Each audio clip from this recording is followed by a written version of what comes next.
Obadde okimanyi nti ekisolo ekimanyiddwa ennyo nga octopus kye kimu ku bisolo ebisinga obugezi mu nnyanja. Kati oba omanyi ekisolo kino bwe bakiyita mu lulimi Oluganda, genda maaso n'okuba ng'okiteeka mu comment section kati olekere okumanya ebikikwatako ba facts ezikikwatako. Octopus zeewuunyisa okuba nga zirina emitima esatu, zirina emikono 8 n'okuba nga zirina omusaayi gwa bbulu si gwa red ng'ogw'omuntu. Omusaayi gwa octopus okuba nga gwa bbulu gulimu element emanyiddwa ennyo nga copper. Okuba nga omusaayi gw'omuntu gwa red gulimu element emanyiddwa ennyo nga iron. So omusaayi gwa octopus gufuuka gwa bbulu olw'okuba gulimu element emanyiddwa ennyo nga copper. Nga zino octopus ze zimanyiddwa ennyo nga invertebrates oba katugambe omubiri gwazo teguli magumba, katugambe zibilayinga ku hydrostatic skeleton. Nga bwe tukyekkaanya eno octopus ye yandimanyiddwa ennyo nga the master of disguise, nti yo esobola okukyusa kala ne skin texture okusingira ddala ne kamiliyoni oba katugambe nawolovu. Nga mwene engeri tukyekkaanya nti mukatikitiki singa ebeerabye ekintu kyonna ekigitiisa esobola kyenjinga kala nesobola nokyenjinga texture nesobola ofaanana ng'ejjinja nesobola ofaanana ng'omusenyu oguli mu nnyanja n'ofaanana n'ebyo ebimera ebiri mu nnyanja. Octopus ngezi nnyo baka tugambe ziri super intelligent oba zisinga ne ku bantu abamu. Nga tukyekkaanya nti zino solvinga puzzles singa oba gisibidde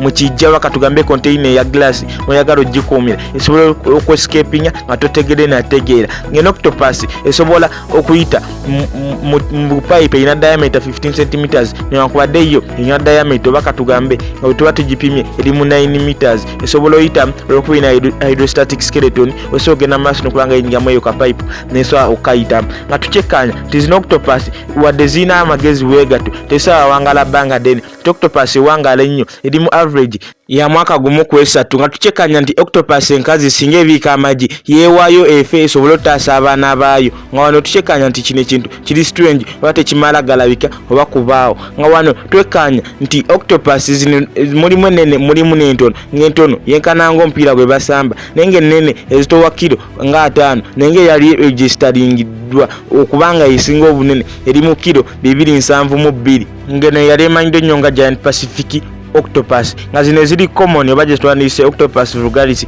zo ziri mu kilo wakati we3 paka ku kilo 10. Kati singa omukono gwa octopus genda maaso n'okuba nga gutemebwako oba ne gulumibwa predator n'eri mu mazzi paka tugambe nga shark ng'osobola otwala ebbanga tono ne guddamu ne gumera. Nga tukyekkaanya nti zino octopus mikono gyagyo so stretchinga paka nga ku 9 meters oba katugambe 9 meters eyali esembeddeyo ddala naye nga stretching ekitono eri mu 14 feet oba fuuti 14. Obadde kwa Alpha Sononi Teke twesangeyo mu kaddako.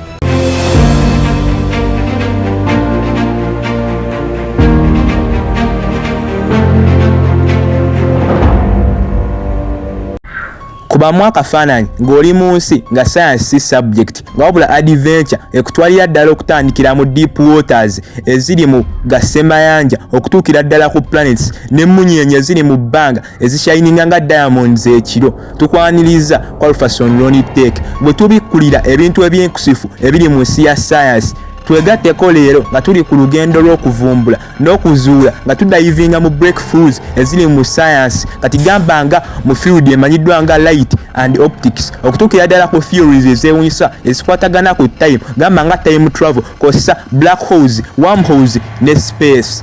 Tugenda kutwala ku lugendo kubanga lusomesa nga lwewunyisa nga ate luyigiriza ffe aba Alpha Sononi Teke.